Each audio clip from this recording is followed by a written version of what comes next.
เดี๋ยวดังสิก้อมนะนี่สิว่าสิไหลวันปุ่นเลยกันนะ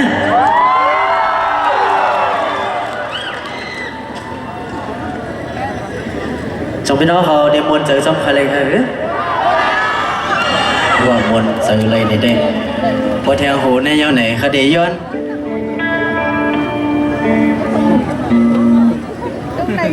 ค่ะเอาค่ะพอเย้าหูในคดีพี่เราน้องยิงค่ะเนาะน้องเสียงอ่อนเลยเอาทำได้ค่ะ